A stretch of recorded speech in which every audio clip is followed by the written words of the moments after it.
Regardez, il s'agit du nouveau Cayman Air, c'est la dernière évolution en date, c'est le plus puissant et aussi le plus ultime des Caymans. Regardez, on le reconnaît à ses fonds d'optique noirs. On voit également ces bandes latérales Porsche qui rappellent les Porsche vintage. Et puis surtout, le point d'orgue, c'est cet aileron, on va dire monumental pour ce genre d'auto. Il permet plus d'appui. Et puis aussi, n'oublions pas, 10 chevaux supplémentaires, 330 chevaux en tout, et surtout 55 kg de moins, ça promet.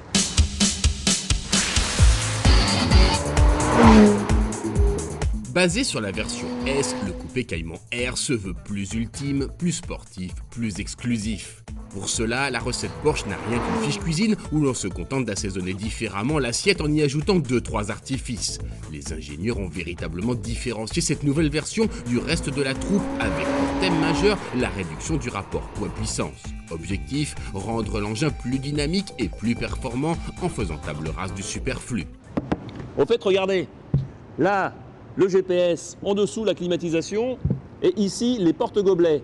Tout ça, sur le Cayman Air, normalement, ce n'est pas en série. Alors là, ils sont présents tout simplement parce que ce sont des options. Le différentiel à glissement limité, tout comme la boîte mécanique, sont en revanche proposés en série. Ensuite, le Cayman Air se fait remarquer en termes d'allègement. Avec 55 kg de moins sur la balance, cette Air se met véritablement au régime sec. L'utilisation d'aluminium pour les portes par exemple ou l'absence d'équipement de confort permettent une masse à vide de 1295 kg, soit 3,9 kg par cheval. La bestiole tire logiquement vers le haut ses aptitudes dynamiques et ses performances, le 0 à 100 km/h revendiqué en 5 secondes, voire 4 secondes 7 avec la boîte PDK et Pack Sport Chrono en fait une arme redoutable mais parfaitement utilisable au quotidien. Rien ne lui manque, pas même du volume pour des bagages. Alors un dernier détail. On dit souvent que le coffre des Porsche n'est pas suffisamment large. Regardez, on peut mettre au moins 2 grands sacs souples et partir en vacances avec madame.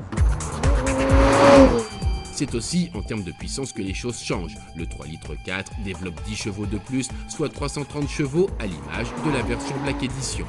Côté châssis, on note des réglages spécifiques, une garde au sol réduite de 20 mm et des jantes de 19 pouces. Mieux campé sur ses appuis plus fermes, le Cayman Air est taillé pour la performance. Équilibré avec son moteur en position centrale, phénoménal en termes de motricité, tranchant sur ses trajectoires, carrément enthousiasmant en termes de plaisir mécanique, il conjugue au plus que parfait le genre du coupé sportif, au point d'en faire tout simplement la référence absolue du genre.